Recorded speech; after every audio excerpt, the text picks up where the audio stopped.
Abdoulaye Balmake. Ready. Dogoni Ijamfo, et Barak Tombolo Mukonana, et puis D'accord, nous sommes Amadou Lamine Diallo à l'état civil. Et Rolo Debo sur les remparts qu'on a, quel est Tabolo qu'on a, le Pape Diallo. Né Rolo secrétaire général. D'accord. Pape Diallo, Agnali Kafo, Dogo Kuntemele. Forum de Kera Bamako, le forum de Bamako, à Keneka, Kumarek Megakemuka, au défini, Basiki Mali, paix, développement, sécurité, au Kumorek Megafa, Kenaka. Agnaka for Mamoud Diko, Alimou Pugné, M5 RFP, autorité morale. Aye, comment chaman fo, Jamanamo, Makuma Munemo, Pania Taka, Béa interpréta à Tugola, Walma Kuma Munu for Kenenka. En tant que secrétaire général de Rolo Debo, et bien comment analyser tout. Ok, donc il faut gagner là parce que follow ambega kuma mika ni imam Mamoud Dikwe beba donc jamana konana moroba de do. Donc moroba do abe wajulu ke misir kono boko chabaka dena baka. Donc ayi sendo jamana kele fana jamana. Okumana ni kuma be kumana na abra alero. Donc, à comment kata ina foko comment fitni do. Donc, mo bébé et à clinata fo à sans fin. Surtout jamana comment do. Donc, comment mi fo kaira ka foko bibina gelam mi jamana konana.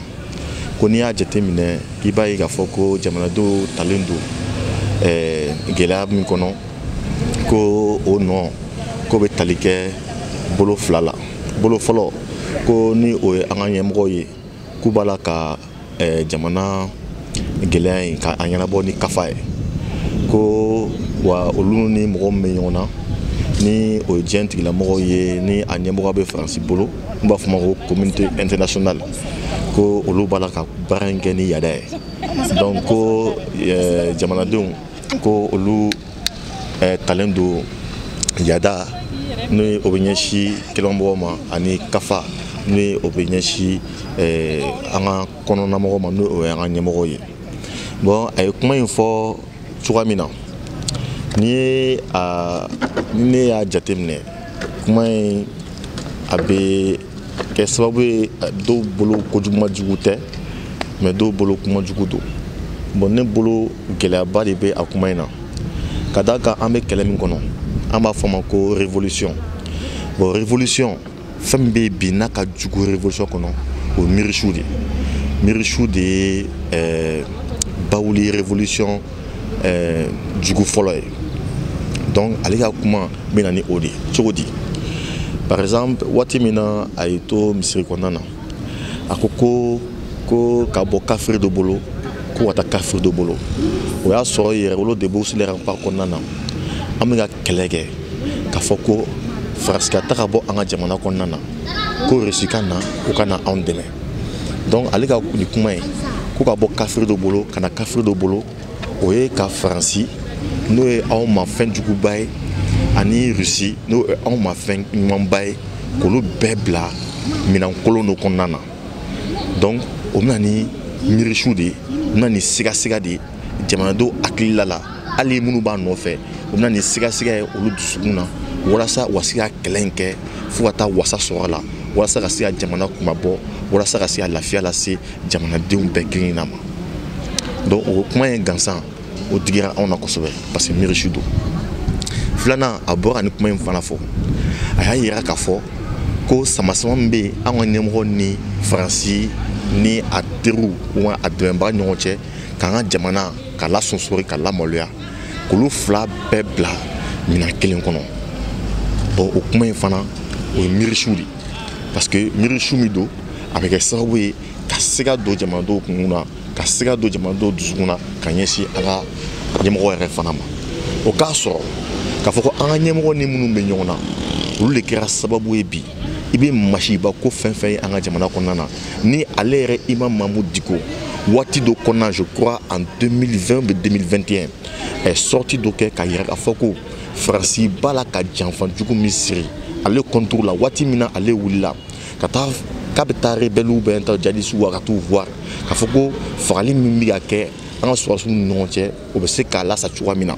ale y'o sira tagama tuma min na ni Faransi wulila k'a fɔ k'u b'a bali o kuma kan a yɛrɛ tagamana ka taa fo Faransi ambassade kɔnɔna na ka f'u ɲɛna ko olu ye jɔn ye ni olu b'u da don ale maliyɛnw yɛrɛ damaw ka kɛlɛ ɲɛnabɔ cogo la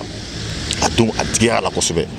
o don a ye o réaction min fɔ a kɛra sababu ye ka a kanu don kosɛbɛ kosɛbɛ an yɛrɛ dusukun na parce que o y'a sɔrɔ an bɛ ka Faransi kɛlɛ an b'a la ka Faransi kɛlɛ de kɛlɛ donc ni kunu ale y'o fɔ bon bi n'a fɔra ko gɛlɛya min bɛ jamana kɔnɔ o ye ni taabolo fɛ ni faamuyali baliya donna ale ni jamana ɲɛmɔgɔ minnu bɛ yen bi fanga la n'o ye Asimi n'a a teriw ye ko gɛlɛya dɔ donna u ni ɲɔgɔn cɛ o gɛlɛya o kɛlɛ kɛcogo o lafasali kɔnɔna na ale ka taga fo ka fili ka se ka fɔ ko k'ale bɛ olu ɲininka an ka nin ɲɛmɔgɔba minnu sɔnna k'u jɔ ani jugu ɲɔgɔn cɛ minnu sɔnna k'u banamini jamana ani jamana jugu ɲɔgɔn cɛ ko k'ale bɛ olu ni minnu bɛ jamana ci k'olu bɛɛ bɛ minɛn kelen kɔnɔ donc o yɔrɔ na a ye miirisu baaraba kɛ o tuma na an ka révolution kɔnɔna na o tuma na ni jugu bɛ yen révolution kɔnɔ n'o ye miirisu ye ale y'i yɛrɛ bila o minɛn de kɔnɔna na donc o de digira anw na kosɛbɛ parce que i tɛ se bi mɔgɔ minnu nana u ka projet b'u bolo ka jamana sɔrɔsiw faga ka duguw ci ka tasuma minɛ ka baganw faga mɔgɔ minnu bɛ k'u dɛmɛ ka marifa d'u ma ka carburant di u ma a terroriste ni Faransi mercenaires ma u bɛ ka an ka jamana ci mɔgɔ min b'o baara la e bɛ se cogo di k'a fɔ ko e bɛ olu o ni minnu na bi ka kɛ sababu ye ka jamana kunnawolo diɲɛ fan bɛɛ bi bɛɛ b'a kalama fɔ an bɛɛ b'a ye fan bɛɛ o duguden tɔ farafin tɔ de b'a fɔ bɛ kasi k'olu b'a fɛ ka kɛ maliyɛn ɲɔgɔnna ye olu kɛra ni sababu ye o kɛra Asimi n'a ka mɔgɔw ye ni ale nana k'a fɔ k'olu bɛɛ bɛ minɛn kelen kɔnɔ o yɔrɔ la k'u nɛma ko ɲuman kɛ an kɔni bolo donc o kɛra min ye a digira anw na kosɛbɛ wa an b'o kɔn bi an b'o continuer a tila k'a fɔ Imam Mamud Dicko na a k'a dɔn a k'a faamuya ko ani anw ye M5 RFP kɛlɛ kɛ ɲɔgɔn fɛ an y'a kɛlɛ cogo an bɛ fɛn caman kalama a ko ninnu na wa a kanu camanba de bɛ anw dusu kan n'o tɛ particulièrement ne yɛrɛ filɛ nin ye ni n ko n teri don parce que n filan tɛ sinon Mamud Dicko ka di ne ye a ka di ne ye dɛ a ka di ne ye hali n'i y'a ye dɔrɔn a ka di ne ye a kumacogo ka di ne ye a ka ko kɛcogo ka di ne ye bon kɛlɛ yɛrɛ an ka kɛlɛ kɔnɔ mɔgɔ caman tɛ fɛn kalama an ka kɛlɛ in depuis a daminɛ kuma ti n b'a fɔ parlement populaire du peuple waati min na an bɛ écharpe don an kan na ni assemblée nationale mɔgɔw k'u y'a prolonger ni anw fana kan kɛra député an ko Mamud Dicko y'an dɛmɛ o ko la donc kunun teriya min tɛmɛna an ni ɲɔgɔn cɛ tɛmɛɲɔgɔn min tɛmɛ an ni ɲɔgɔn cɛ an bɛ ka Ala deli Ala ka a to Mamud Dicko dusukun a ka se ka lafiya halisa an y'a dɔn cogo min na a ka to o cogo kelen na parce que a man di anw ye a ka sɔrɔ an kɛlɛbagaw fɛ a ka di anw ye a ka sɔrɔ an dɛmɛbaga de fɛ parce que an fana bɛ waso ni cogo sugu de a ka fɔ an ka jamana kɔnɔ ko ko imam dɔ de bɛ yen ko imam y'i jɔ an kɔfɛ an ka an lajama an k'an kɛ jugu kan an ka dankari jugu la i n'a fɔ ko Asimi y'i jɔ cogo min na sɔrɔsiw kɔfɛ ni sɔrɔsiw b'a la ka dankari jugu la bi n'u ka marifaw ye cɛ an mago b'o la Mamud Dicko ka niveau la. D'accord Pape n'a y'i ka kuma jateminɛ i bɛ fɛ k'a fɔ de fait que imam ni sɔrɔsiw tɛ ka ɲɔgɔn faamuya jamana jɔli siraw la o de y'a bila ni kuma ninnu fɔli la. awɔ o de y'a bila ni kuma in fɔli la. mais e ma fiɲɛ foyi ye a ye kuma minnu fɔ e ma fiɲɛ foyi ye jamana ɲɛmaaw la Mali bɛ situation min kɔnɔ na parce que mɔgɔ caman bɛ k'a fɔ ko Mali isolé la c'est à dire diɲɛ fermelen don an ye an datugulen don mɔgɔ caman bɛ k'o fɔ Imam y'a essayé k'o de fɔ walima e bolo o tɛ tiɲɛ ye jamana ɲɛmaaw jɔyɔrɔ dɔ t'o ko in na wa. non bi bi in na an b'a fɔ alihamudulilayi rabi alamin ko kafiriya ka fisa ni filankafoya ye bi i k'a fɔ k'i bɛ dɔ fɔ Asimi n'a ka mɔgɔw ma k'u tɛ baara la walayi i ye filankafoya de kɛ bi ninnu y'u jɔ yɔrɔ min na i bɛ farafinna tariku ta walayi a ka dɔgɔ a kɔnɔ an tun b'an sanga minnu na n'u ko Thomas Sankara ye n'u ko Patrice Lumumba ye n'u ko Che Guevara ye n'u ko Muammar Kadhafi ye an tun ma waso ni an ka n'a ye olu tile ma k'anw ɲɛna bi n'an ye Asimi ɲɔgɔnna sɔrɔ ni jamana farafin tɔw bala ka waso ni Mali ye bi n'anw ye Asimi an sera tulonkɛ ninnu na sa an bɛ ninnu dɛmɛ de ninnu tɛ Ala ye o mais o ye sira dɔ de ta sira min ni tɛ cɛ dabali ni tɛ fasoden ɲuman alakali ye i tɛ se k'o sira ta sira min don ni tɛ cɛbakɔrɔ dafalen ye ni tɛ musobakɔrɔ dafalen i tɛ se ka nin sira in ta sa ni maliyɛndenya ka diya bi an bolo cɛ an tɛ ninnu sira sɔrɔ bi donc an bɛ ninnu dɛmɛ de kɔrɔfɔli ni critique o bɛ kɛ o taabolo la o bɛ kɛ o hali silamɛya kɔnɔ taabolo ka ca o kuma tɛ politique ma donc o waati la i kan ka fɛn de kɛ fɛn min na ni dilanni ye mais quand il fait même dans cigarette fait même dans mirichoué wati mina jamado balaka ko fam e mangate o wati la ka kuma fo mi c'est cigarette do jamado du sukuna ibi ka mirichou ko kuma fo ambeti ni bamananga mere mirichou bamananga photographe ou confusion ça dit ka kuma fo ka galon min tien bolondo ko de mirichoué. D'accord. Papa, ani do fo imam Karmé nambe na jamana sécurité ko la be ko bi koni faso me ka lakana be ka sabati sabla ambe ka kelema forsan ka mugu jugu san wala saka jugu kele mais anya yi ka fo semaine de konana fo kana blani semaine daminena munye jamana chamantia bolo fe e krenkrenya don san ka bo don san ka ta boni fo ka ta se gawo ko bambanci jugu be ka siratke munye mobile bawlay wala saw kana se ka taka o konata ira ka fo ko sécurité ala sisa amasabati fo voilà donc on va y avoir foko de comment foko jadis moni fen ko jago comment te tient ja delenga ni bandi ni siratke la de kumbe comment ni mbolo ira 600 le follow flana mi sans wolonvla malion ibeka que le président malion beko ko ibeka tare ko jume ko mo bi de kangeletigi malion ko mo be tchela mo mu jolendo malion digi ko kuma saraka fa o watla ibeka que le président ni feto ni femme votera parce qu'il y a beaucoup na ko président mo sorola même na siga gelami ko dan na 2012 ko ka dantike ola ko do kira malion à niveau là au ko fait un sans wolo vadike femme français bien municipal bien Barkhane bien à BG 5 à PD bien ou BDSR ka meke sanglov la anga ni surasu nana unna so anga jamana chilendo anga surasu chamande ko salendo unna so armere mina tabulo fo tabulo o ye kele dan ne wati mina be ka chelo ta wati kelena o ye kele dan ne wati mina u bala ka mina san wati kelena o ye kele dan ne wati kelena u be ka tajugu u be ka tatugu wala wati kelena o wati kelena u be ka ko beke wala sa jamana soroko ana dumuni ko na akuran ko na fembe olu be ka se ka basigi o wati beke na konana ni sankelen konana asimi ka ni sankelen konana ni résultat ni sort là mais ni résultat en kofe atoye jumen 600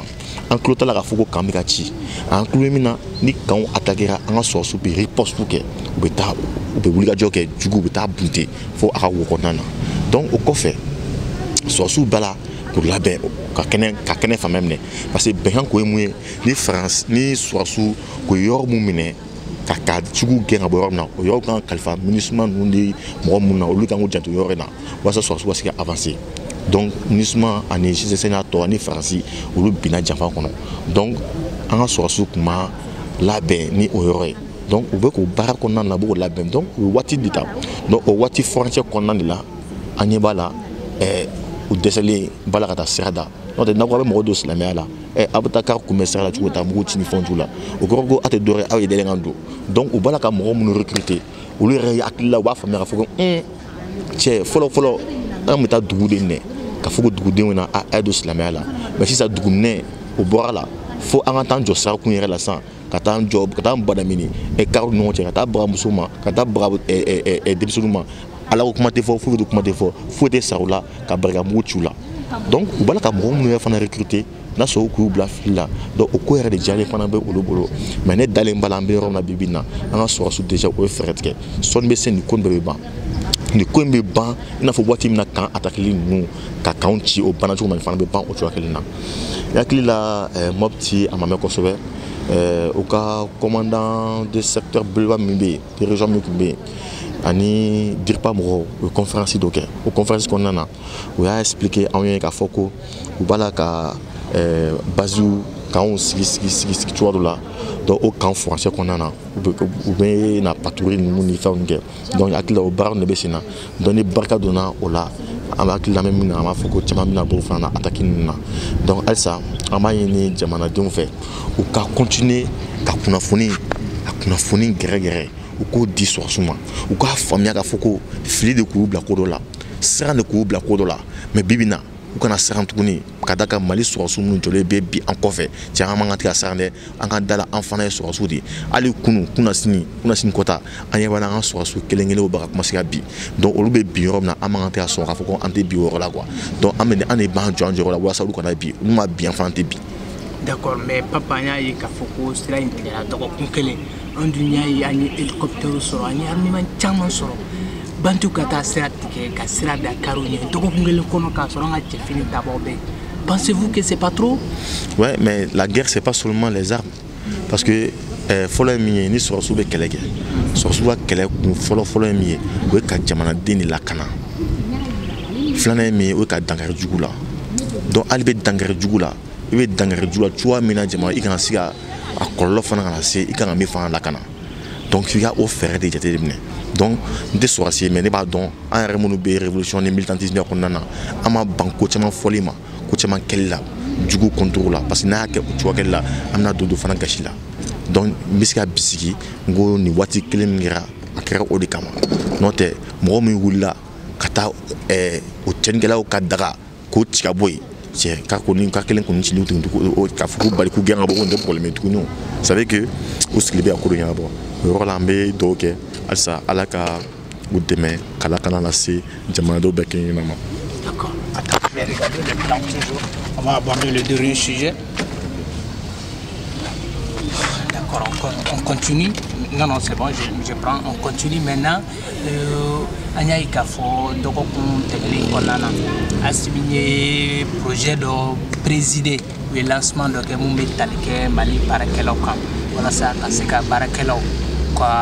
Ka ba do barakɛlaw la minnu bɛ baaraw k'a ɲɛmakulu da ani fana minnu bɛ yuruguyurugu kɛ baara kɔnɔna na ka dɔ tigɛ o siw la walima minnu bɛ double fonction na u bɛ salaire filaw ta k'olu sɛgɛsɛgɛliw kɛ k'o dɔn an y'o projetw ye a signé o présider an tun b'a dɔn k'a fɔ denmisɛnninw ka baarako ye problématique ba de ye jamana in kɔnɔna na a projet in aw ka tɔn kɔnɔna na yɛrɛ o kɔnɔna na aw ka yeta ye jumɛn y'a la. D'abord fɛn fɔlɔ min don an bɛ président fo parce que u b'a yira n na k'a fɔ ko président tun bɛ ka nettoyage a bɛ ka ko ka jɛ min kɛ sɔrɔsiya kɔnɔna na a b'a la k'o kelen de kɛ administration civile kɔnɔna na ka d'a kan ni guerre bɛ jamana kɔnɔ an bɛɛ de soldat ye an bɛɛ de sɔrɔsi ye dɔw ta o y'a marifalama ye journaliste ta o y'u ka micro ye administration ta o ye papier ani bigi ye donc fo o kɔnɔna bɛɛ ka sanuya de donc o sanuyali kɔnɔna na a jo don a bɛ fo o ko la a ye projet min kɛ walasa ka se ka jamana cakɛda bolo olu fana sanuya ka d'a kan n'i bɛ taa an ka cakɛda caman na cakɛda so caman na k'i bɛ t'i kun ɲɛna i ka papier ko ɲɛnabɔ fɛn min bɛ n'a bɛ se ka ɲɛnabɔ heure kelen kɔnɔna na waati dɔ la bilayi i bɛ kalo kelen de kɛ a tɛ ɲɛnabɔ o tɛ baara kɛ f'i yɛrɛ b'i yɛrɛ ɲininka est ce que n bɛ sarata kun jumɛn na an y'a ye waati dɔ la je crois que i b'i ka tile la a yɛrɛ la k'a fɔ ko bɛɛ ka ko ka jateminɛ kɛ mɔgɔw ka papier ka se jateminɛ kɛ mɔgɔ hakɛ min sɔrɔla k'a fɔ ko a papier yɛrɛ man ɲi n'o bɛ fonction publique kɔnɔ olu ka ca bi a yira k'a fɔ ko hali école karamɔgɔ kunda ko fo miliyari joli ani kɔ ko ja ko fana de bɛ suɲɛ école karamɔgɔ kunda i ma dɔn o fana ye kojugu ye sɔrɔsi kunda min tun bɛ suɲɛ an yɛrɛ t'o da dɔn tuguni donc o kɔrɔ de ko gɛlɛyaba de tun bɛ yen donc ni o ma ɲɛnabɔ o tuma na e kan ka an na sɔrɔ e kan ka passeport dilan sisan e ka passeport bɛ dilan ni gafe minnu ye ni o gafe ma se ka sɔrɔ i tɛ se ka voyager ni commerce e tɛ se ka voyager ɔ ni ka commerce ma se ka kɛ e ka du bɛ bolo cogo di donc diyagoya de hali ni recrutement bɛ kɛ pour que mɔgɔ se ka don sɔrɔsiya la i ka gafe kan ka ɲɛnabɔ ni administration kɔnɔna na walasa i ka t'i ka acte de naissance nɔfɛ i ka t'i ka papier nɔfɛ ko f'i ka dɔ di n'o dɔ t'i bolo o tɛ o papier de d'i ma n'a sɔrɔ i kan ka taa jamana kumabɔ donc e tɛna se ka sɔrɔ jamana kumabɔ de y'a la donc au bɛɛ ka jamana intérêt de la gosi donc président Assimi Goïta a ka wuli ka nin baara kɛ ne yɛrɛ t'a dɔn ale yɛrɛ ni hakiliman ba in a y'a bɔ yɔrɔ yɔrɔ ka hakili to nin yɔrɔ in na quoi parce que i n'a fɔ k'i bɛ guerre i bɛ ka guerre kɛ tuma min na ka tila k'i hakili to nin ko in na vraiment président ni foli k'a la. D'accord, an y'a ye k'a fɔ transition tɛmɛlen kɛrɛnkɛrɛnnera Modibo Cheikh Modibo Jara a kɛra mun premier ministre ni ɲɔgɔnna sujet dɔw nana a kɛra problématique ba ye a ye frustration créer est-ce que ça c'est pas une source de frustration encore voilà au sein de notre société? Non an bɛ yɔrɔ min na sisan frustration kuma tɛ yen parce que don in kɛra o y'a sɔrɔ jamanadenw hakili kun ma kun kosɛbɛ nka bi bi in na jamanadenw hakili carilen don pas a si tɛ kɛ an ɲinɛ ma surtout ani fɛnw ka dɛmɛ aw journaliste ka dɛmɛ a ye dɛmɛ minnu kɛ ka lase anw ma donc o dɛmɛ ka kunnafoni yɛrɛ de cari a kɛra sababu ye ka maliyɛnden caman de hakili lakunu donc o hakili kunu kɔnɔna na mɔgɔ o mɔgɔ n'i wulila bi k'a fɔ k'e bɛ kulo in ko in na o mana e y'i kɔda fiɲɛ na don i yɛrɛ don ça veut dire que e fana ko da munnen don ça veut dire e fana bɛ cɛnni de kɔnɔna na donc mɔgɔ si tɛna bɔ nin ko in na c'est à dire nin ye min ye k'i gun kim i bɛ kɔnɔkulo de kɛ mais kɛnɛma kulo kɔni tɛna se ka kɛ nin ko in na dɛ bɛɛ bɛ nin ko in kalama sisan. D'accord, mɔgɔ si tɛ jɔsi an ka kuma laban fɔ. Cɛ cɛ bi mɛ interview la sa ci kɛra kulokan kan bɛ sa cɛ. I bɛ se k'i tɛgɛ kɛ mɔgɔ si t'i ma ko la. Non, a b'i ka image tiɲɛ a b'i ka image tiɲɛ quoi. Voilà donc. Général, je peux mettre les chaises déjà. Ah non, attends, mets-la dans le sens. On va faire ça ensemble. D'accord, ouais, ça c'est. Maintenant, ça là, on va livrer la parole. Et Jamana bi contexte mu kɔnɔna sisan i yɛrɛ ka kumakan i ka message mais ka ɲɛsin jamanadenw ma parce que an b'a dɔn jamana in a bɛ gɛlɛya kɔnɔ kɛlɛ bɛ ka kɛ mais gɛlɛya bɛ o ye tiɲɛ de ye siga foyi t'o la donc ni gɛlɛya bɛ yen i b'a sɔrɔ kumaw ka ca e bɛ hakilisigi kuma jumɛn fɔ malidenw ɲɛna. Bon ne kɔni b'a f'i ye déjà malidenw hakili sigilen don ka da mun kan ka da kan k'a fɔ ko gɛlɛya in binna jamana kan kuma min na a digira kosɛbɛ malidenw na malidenw ye waati ta ka kɛlɛ in faamu kɛlɛ in faamuyalen kɔfɛ malidenw ye waati ta ka kɛlɛ in kɛ kɛlɛ in kɛlen malidenw ye wasaba de sɔrɔ kɛlɛ in kɔnɔna na ka tila k'a ye ko jaja san 30 minnu tɛmɛna k'a yira k'a fɔ ko olu maliyɛnw tɛ fosi u tɛ se foyi la jaja u bɛ se ko caman na u bɛ se koba la u bɛ se koba kɛ la ja maliyɛn ye mɔgɔba ye maliyɛnw y'o de faamuya bi maliyɛnw y'o faamuya bi u bɛ ka kɛlɛ in sɔrɔ u ye kɛlɛ in nafa sɔrɔ kɛlɛ nafa sɔrɔ min ye u ka danbe u n'u ka hɔrɔnya maliyɛn y'a yira k'a fɔ k'u tɛ jɔnmaya la bilen k'u b'u ka danbe dafalen de fɛ k'u b'u ka hɔrɔnya dafalen de fɛ c'est pour cela que embargo kuma fɔlen gɛlɛyaba min bɛ jamana kɔnɔna na jamanadenw b'a la k'a kun u b'a la k'a kun ka tila k'u jigi da ala la k'a fɔ ko sini bɛ diya ni bi ye donc jamanadenw hakili sigilen don o la kosɛbɛ wa jamanadenw tɛna tulonkɛ kɛ kuma si ni tare in na fɛn tare min sɔrɔ ni kɛlɛ la e yɛrɛ ka gɛlɛn maliyɛnw ma bi dɛ maliyɛnw sigilen bɛ o de y'a to i bɛ jateminɛ kɛ waati o waati n'a fɔra ko ko dɔ bɛna ɲɛsin jamana ma ko min ye kojugu ye a waati kelen kɔnɔna na jamanadenw o tɛ hali ɲɔgɔn kunnafoni u bɛ baaraw i bɛ jamanadenw ka fan bɛɛ de minɛ ka fan bɛɛ de occuper i m'a ye dɔrɔn a fɔra ko don min na ko Asimi k'a bɛ taa Gana maintenant dɔw wulila ko Asimi i tɛ taa yɔrɔ si i tɛ bouger Asimi k'a bɛ taa ko bɔn k'i tɛ taa k'a bɛ taa ko bɔn maliyɛn t'u daga aéroport da la k'a bɛ tagama olu su avant a ka bɔ parce que bi a bɛ jɛ Asimi ka gɛlɛn maliyɛnw ma kojugu u t'a fɛ ka Asimi perdre donc o ye fɔlɔ ye filanan kuruta caman de kɛra jamana kɔnɔna na mais jamana ɲɛmɔgɔ kɛlen ka bɔ ka fɔ u da la k'a ko kuruta kɛra a digira maliyɛn caman na dɛ i m'a ye maliyɛn caman ye patrouille daminɛ yɛrɛwolo yɛrɛ débouche sur les remparts aw wulila ka jɔ k'an ka cɛdenw bɛɛ lawuli an ka brigade bɛɛ ka bɛɛ lawuli fɔlɔ ka jamana yɛrɛ laɲaga fɔlɔ ka entraînement ni fɛnw daminɛ ka yira k'a fɔ ko wa dabila n'a b'u kɔnɔ ka t'u kɔnɔ parce que hali n'i y'a miiri kunna k'a fɔ k'i bɛ jamana in feere ou bien que an ka ni ɲagaɲagarin min bɛ sen na ou bien ni ko ɲɛnabɔli min bɛ sen na e k'e b'i jɔ n'u ɲɔgɔn cɛ a ka sɔn an ser'e ma dɛ tiɲɛ yɛrɛ an tɛna tulonkɛ k'a ko la tuguni donc hakili suguma kuma nin a ma se an k'o fɔ jamanadenw yɛrɛ ma wa hakili sigilen don mais u dusukun yɛrɛ de lamini don sisan wa u bɛ min nɔfɛ fana u b'o fana dɔn n'u y'u ka danbe ye tulonkɛ tɛ k'a la n'u ka hɔrɔnya tulonkɛ tɛ k'a la. D'accord, et question laban voilà ça c'était la dernière question mais mes questions reposées les 4 juin on dit probablement embargo bɛ na wuli peut-être on dit qu'on discute autour de 18 mois 20 mois. Il y a k'a fɔ maliyɛn caman ye 5 ans de fɔ autorité n'u y'a cédé 18 mois ou bien 20 mois qu'est-ce que vous en pensez aw hakilina ye jumɛn ye. zan dɔ bɛ yen ko taa ni ka segin bɛ gɔn ne ma n tɛ kulo b'a nɔ la 4 juin kana ban yɛrɛ 4 juin kana se yɛrɛ embargo kana wuli bilen yɛrɛ parce que olu bɛ ɲinɛ min kɔ waati dɔw kɔnɔ jamana kɔnɔ dɔw ko k'olu docteur professeur d'université économiste tout ceci pratique intellectuel u tɛ fɛn de dɔn u ko 2 semaines ko embargo ko Mali bɛ jɔ. En fait, ni kalo jula kalo wɔɔrɔ an bɛ taa kalo 7 la au contraire o yɛrɛ kɛra sababu ye ja donc o gazi de b'an bolo gazi min b'an bolo gazi hydrogène abe Mali de boulot tien fanchi bolo na tamen don nga je Mali fama be ke yele an yi ga fo jaja an bo fe la kene mana an rega ngudla enfin an yi ga fo ja tout bi agela français parce que français bi ga bolo tout mina o bo Ukraine de ja ikuma kundan ja ikuma kuma bolo an rega kundan ja rega man jani français ja Ukraine mbe France tout le France là ah Malik me ikuma me tout la différence donc on va y avoir faut que améliorer est-ce que ikuma la ouli est-ce que bado en semditi là est-ce que bado en sinona est-ce que bado en baona ngoni embargo da to faut que jaja Mali bi sa ko donc ni embargo parce que moi tam c'est mi karma en matière économique on faut me faire un embargo ni a trop boindro après Mali jamana rem mo la ma rem ko be embargo là mais il faut que protectionnisme c'est-à-dire qu'à